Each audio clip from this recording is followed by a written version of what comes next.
Flop registration allows you to have more control for where your image is going to be placed. It's great for varied editioning or correcting maybe a mistake. You're going to use a large Duralar or acetate sheet. Make sure it's large enough to hold your artwork and be able to flop out of the way of the screen. Now you can flop it either to the left or right, like here, so you can flop to the right or to the left, or you can actually flop to the bottom. Since the table's right here, I'm going to flop to the right. You'll need to make a large tape to cover the entire side so that your acetate sheet doesn't lift during the printing process. So I make one long strip and tape it down securely.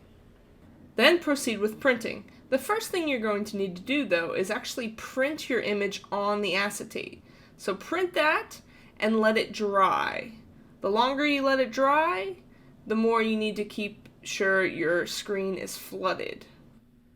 Letting your ink dry on your acetate will ensure a cleaner printing process, and it'll be a lot easier to work with.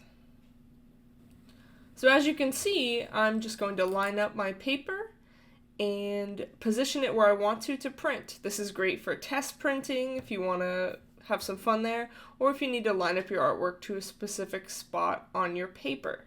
So again, you'll see it here, I position my paper. Just make sure your acetate is flat against, it's not buckled or anything, because it will give you an inaccurate reading.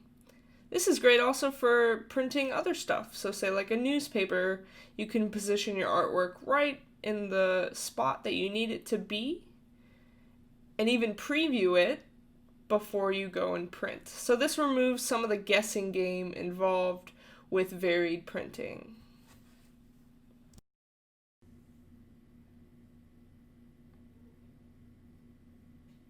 When you are finished, clean the acetate with sponge and water. You can use alcohol to get rid of any staining or marker. Remove the tape and store it to be used again.